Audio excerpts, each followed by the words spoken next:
Miss Nelson is Back by James Marshall. One Friday, Miss Nelson told her class that she was going to have her tonsils out. "I'll be away next week," she said, "and I expect you to behave." "Yes, Miss Nelson," said the kids in 207. But at recess, it was another story. "Wow," the kids said. "While Miss Nelson is away, we can really act up." "Not so fast," said a big kid from 309. "Haven't you heard of Viola Swamp?" "Who?" said Miss Nelson's kids. "Miss Swamp is the meanest substitute on the whole world," said the big kid. "Nobody acts up when she's around." "Oh," said Miss Nelson's kids. "She's a real witch," said the big kid. "Oh," said Miss Nelson's kids. "I'll bet you get the swamp," said the big kid. On Monday morning, Miss Nelson's kids were all in their seats. They were very nervous. Some of them had not slept well all weekend. "If we get the swamp, I'll just die," said one kid. They heard footsteps in the hall. Slowly the knob turned, and the door opened. It was Mr. Blansworth, the principal. "I shall personally take over this class," he said. Miss Nelson's kids were so relieved. But they learned that Mr. Blansworth was not a lot of fun. All morning, Mr. Blansworth tried to amuse the kids with his corny card trips.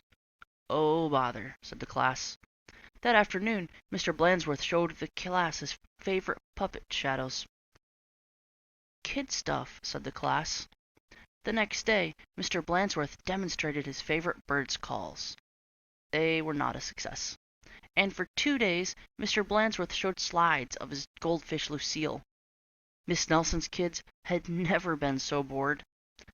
While dusting erasers in the schoolyard, 3 of the ringleaders of 207 discussed the situation.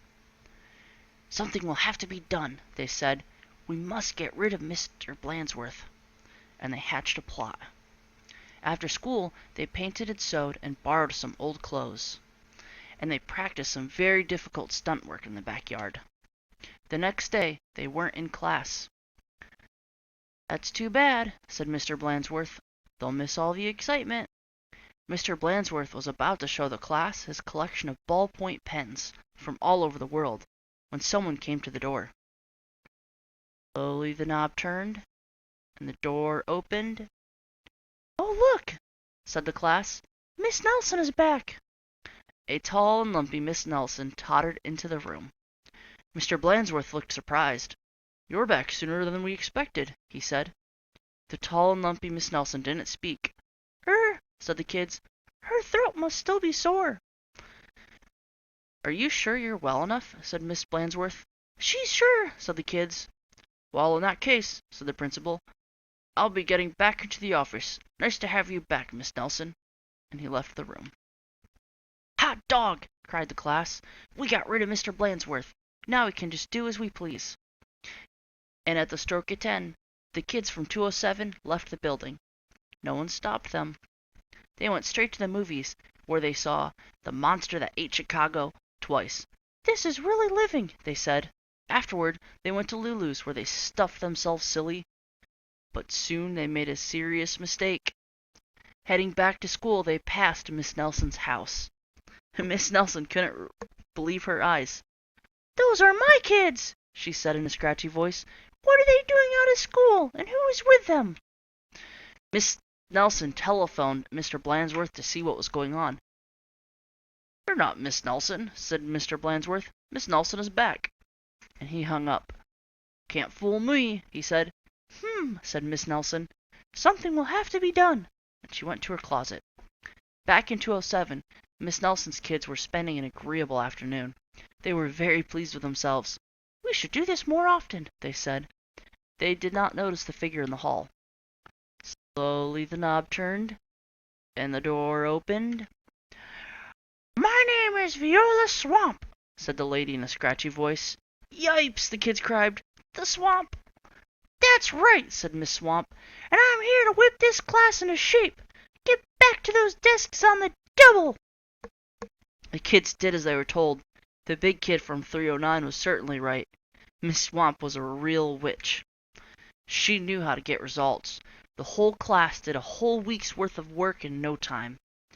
We shouldn't have gotten rid of Mr. Blansworth, they said. Pipe down, said the swamp. Or... Just then, something under the desk attracted her attention. It was a mask. Aha, said Miss Swamp. So that's your little game. And just as she tried on the mask, Mr. Blansworth stepped in the room. Miss Nelson, said Mr. Blansworth, I'm of the opinion that someone has been impersonating you. Uh-oh, whispered the kids. You don't say, said Miss Swamp. Probably just some kids acting up. I'm sure it won't happen again. And Mr. Blansworth left. And it won't, will it? Said Miss Swamp to the class. Because the swamp will be watching. A minute later, Miss Nelson appeared. I'm back, she said. Hot dog, cried the kids. Are we glad to see you? Didn't you have fun with Mr. Blansworth? Asked Miss Nelson. Said the kids. They decided not to mention Miss Viola Swamp, but they wondered why Miss Nelson hadn't seen her in the hall. The end.